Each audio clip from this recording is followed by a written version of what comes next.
বন্ধুরা, আমরা তো এটা জানি যে বাংলাদেশের দীর্ঘতম সেতু হচ্ছে পদ্মা সেতু ও যমুনা সেতু। কিন্তু বন্ধুরা, আপনাদেরকে যদি প্রশ্ন করা হয় যে বাংলাদেশের দীর্ঘতম 10টি সেতুর নাম কি, আপনারা নিশ্চয়ই এটা পারবেন না, কারণ এই বিষয় সম্পর্কে আপনারা কখনো জানার কোনো আগ্রহ মনে করেননি। তো আজকের এই ভিডিওতে আমি আপনাদেরকে দেখাবো বাংলাদেশের দীর্ঘতম 10টি সেতু। আর এরকম আরও ভিডিও দেখার জন্য অবশ্যই চ্যানেলটিকে সাবস্ক্রাইব করে রাখবেন। তো এবার মূল ভিডিওতে চলে যাচ্ছি। তো 10 নম্বরে রয়েছে ভৈরব রেল সেতু। এই সেতুটি বাংলাদেশের বিখ্যাত মেঘনা নদীতে অবস্থিত এবং এই সেতুটি ঢাকা ও চট্টগ্রাম বিভাগের মাঝখানে অবস্থিত। আর এই সেতুটি 929 মিটার লম্বা।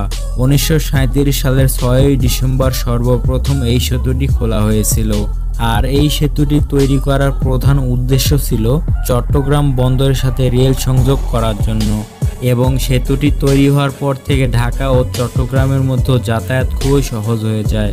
আর এই সেতুটি ব্রাহ্মণবাড়িয়া জেলার আশুগঞ্জ উপজেলায় অবস্থিত, যার কারণে এটি আশুগঞ্জ রেলওয়ে সেতু নামেও পরিচিত। এরপরে 9 নম্বরে রয়েছে শাহ আমানত সেতু। এই সেতুটি বাংলাদেশের কর্ণফুলী নদীর উপর নির্মিত এবং এই সেতুটি চট্টগ্রাম বিভাগে অবস্থিত।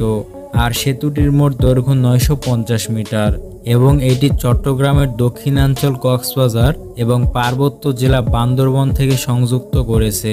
চট্টগ্রামের এই সেতুর নির্মাণ কাজ শুরু হয় 2006 সালের আগস্ট মাসে এবং নির্মাণ কাজ শেষ হয় 2010 সালের সেপ্টেম্বর মাসে।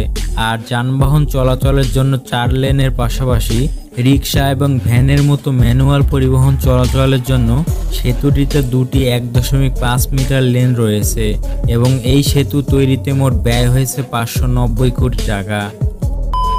এরপরে 8 নম্বরে রয়েছে সৈয়দ নজরুল ইসলাম সেতু। এই সেতুটি বাংলাদেশের ঢাকা চট্টগ্রাম বিভাগের একটি লেন সেতু এবং এই সেতুটি ভৈরব সেতু নামেও পরিচিত। আর সেতুটির মোট দৈর্ঘ্য 1194 মিটার, মানে প্রায় 1.2 কিলোমিটার। এই সেতুটির নির্মাণ কাজ শুরু হয়েছিল 1999 সালে এবং নির্মাণ কাজ শেষ হয় 2002 সালে।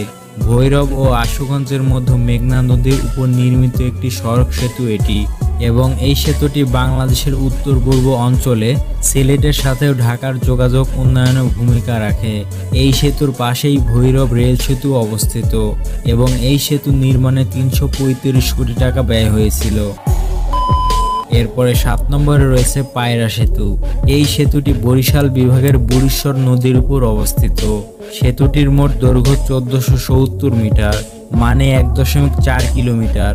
প্রথমে পাটুয়াখালীর এক শিক্ষার্থী প্রধানমন্ত্রী শেখ হাসিনাকে চিঠি পাঠিয়ে এই সেতু নির্মাণের অনুরোধ জানিয়েছিলেন। তারপর চিঠি পড়ে প্রধানমন্ত্রী এই সেতু নির্মাণের আশ্বাস দেন এবং তারপর 2012 সালের দিকে সড়ক ও জনপথ বিভাগে এই সেতু নির্মাণের পরিকল্পনা গ্রহণ করেন। আর তখন এর নির্মাণ ব্যয় ধরা হয়েছিল 4.58 বিলিয়ন টাকা। সেতুটি Kuwait fund for Arab economic development এবং OPEC fund for international development অর্থায়ন করে। তারপর 2013 সালে শেখ হাসিনা সেতুটির ভিত্তি স্থাপন করে এবং 2 বছর পর প্রকল্পটি সংশোধন করে সেতুর বাজেট দ্বিগুণ করা হয়।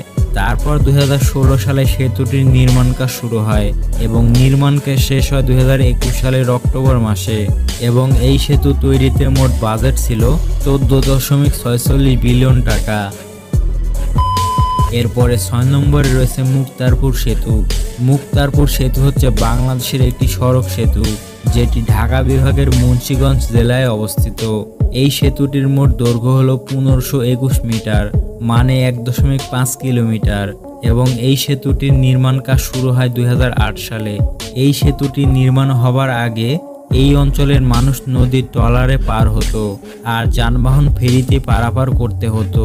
সেতুটি মুন্সিগঞ্জ জেলা থেকে প্রায় 4 কিলোমিটার দূরে মুক্তারপুর নামক স্থানে ঢলেশ্বরী নদীর উপর নির্মিত এবং এই সেতুটি ঢাকা নারায়ণগঞ্জ এবং মুন্সিগঞ্জের যোগাযোগ ব্যবস্থায় একটি গুরুত্বপূর্ণ মাইল ফলকও বলা যায়। এই সেতু তৈরিতে মোট খরচ হয়েছে 208 কোটি টাকা। এরপরে 5 নম্বরে রয়েছে খান জাহান আলী সেতু। এই সেতুটি বাংলাদেশের খুলনা বিভাগের রূপসা নদীর উপর অবস্থিত এবং এই সেতুটি রূপসা সেতু নামে পরিচিত। সেতুটির মোট দৈর্ঘ্য 1600 মিটার, মানে 1.6 কিলোমিটার। আর এই সেতুর নির্মাণ কাজ শুরু হয় 2005 সালের মে মাসে। এই সেতুকে খুলনার প্রবেশদ্বারও বলা হয়, কারণ সেতুটি বাংলাদেশের দক্ষিণাঞ্চলীয় জেলাগুলিকে বাংলাদেশের দ্বিতীয় বৃহত্তম সমুদ্র বন্দর মংলার সাথে সংযুক্ত করেছে এবং এই সেতুটি খুলনা শহর থেকে 4.80 কিলোমিটার দূরে অবস্থিত। এরপরে 4 নম্বরে রয়েছে হার্ডিঞ্জ ব্রিজ। বাংলাদেশের ইতিহাসের সবচেয়ে পুরাতন ব্রিজ হলো এই হার্ডিঞ্জ ব্রিজ, যেটি 1915 সালে ব্রিটিশরা তৈরি করেছিল। এই সেতুটি কুষ্টিয়া জেলার ঈশ্বরদী, পাবনা ও ভেড়ামারার পদ্মা নদীর উপর দিয়ে চলে গেছে। সেতুটির মোট দৈর্ঘ্য 1798 মিটার, মানে 1.8 কিলোমিটার। এখন বন্ধুরা একটি প্রশ্ন আমাদের মাঝে থাকতে পারে যে কেন এই সেতুটির নাম হার্ডিঞ্জ ব্রিজ রাখা হয়েছে। আসলে এই সেতুটি লর্ড হার্ডিঞ্জের নামে নামকরণ হয়েছে, যিনি 1910 সাল থেকে 1916 সাল পর্যন্ত ভারতের ভাইসরয় ছিলেন। আর এই ব্রিজটি তৈরি হওয়ার পর এর 100 বছর গ্যারান্টি দেওয়া হয়েছিল, যা আজও টিকে রয়েছে। এরপরে 3 নম্বরে রয়েছে লালন শাহ সেতু। বাংলাদেশের কুষ্টিয়া জেলার পদ্মা নদীর উপর দিয়ে হার্ডিঞ্জ ব্রিজের পাশাপাশি লালন শাহ সেতু বয়ে গেছে। এই সেতুটি 2004 সালে তৈরি করা হয়েছিল। সেতুটির মোট দৈর্ঘ্য 1800 মিটার, মানে 1.8 কিলোমিটার এবং এটি পদ্মা বহুমুখী সেতু ও বঙ্গবন্ধু সেতুর পরে দেশের তৃতীয় দীর্ঘতম সড়ক সেতু। এই সেতুটি বাংলাদেশের উত্তরাঞ্চলের রাজশাহী বিভাগ ও রংপুর বিভাগ থেকে দক্ষিণে খুলনা জেলার মংলা বন্দরের সাথে গুরুত্বপূর্ণ সড়ক সংযোগ প্রদান করে থাকে। আর এই সেতুটি স্থায়ীভাবে পাকশী সেতু নামে পরিচিত। এরপরে 2 নম্বরে রয়েছে যমুনা সেতু বা বঙ্গবন্ধু সেতু। আজ থেকে কিছুদিন আগে এটি ছিল বাংলাদেশের সবচেয়ে দীর্ঘতম সেতু, যার মোট দৈর্ঘ্য 4987 মিটার, মানে 5 কিলোমিটার। এই সেতুটি 1998 সালের জুন মাসে খোলা হয়েছিল। আর এটি যমুনা নদীর পূর্ব তীরে ভুয়াপুরকে এবং এর পশ্চিমের তীরে সিরাজগঞ্জের সাথে সংযুক্ত করেছে। 1998 সালে নির্মিত হওয়ার পর এটি ছিল বিশ্বের 11তম দীর্ঘতম সেতু এবং বর্তমানে এটি দক্ষিণ এশিয়ার 6তম দীর্ঘতম সেতু। আর এই সেতুটি তৈরি হওয়ার পর উত্তরবঙ্গের মানুষের জন্য ঢাকা পৌঁছানো যেন অনেক সহজ হয়ে পড়েছে। এরপরে 1 নম্বরে রয়েছে পদ্মা সেতু। বর্তমান বাংলাদেশের সবচেয়ে বহুল আলোচিত সেতু হচ্ছে পদ্মা সেতু, যার নির্মাণ কাজ শুরু হয়েছিল 26শে নভেম্বর 2014 সালে এবং নির্মাণ কাজ শেষ হয় 23শে জুন 2022 সালে এবং সেতুটি উদ্বোধন করা হয়েছে 25শে জুন 2022 সালে, যেটি উদ্বোধন করেছে বর্তমান বাংলাদেশের প্রধানমন্ত্রী শেখ হাসিনা। আর এই সেতুটির উপরের স্তরে একটি 4 লেনের মহাসড়ক এবং নিচের স্তরে একটি একক রেলপথ রয়েছে। সেতুটির মোট দৈর্ঘ্য 6241 মিটার, মানে প্রায় 6.2 কিলোমিটার। পদ্মা সেতু যেন দক্ষিণাঞ্চলের মানুষের জন্য যাতায়াতের এক নতুন প্রাণ। এই সেতু নির্মাণে ব্যয় হয়েছে $3.6 বিলিয়ন, মানে বাংলা টাকায় প্রায় 30,193 কোটি টাকা। তো বন্ধুরা, এর মধ্যে কোন সেতুটা আপনার সবথেকে বেশি ভালো লেগেছে তা কমেন্ট বক্সে জানাবেন।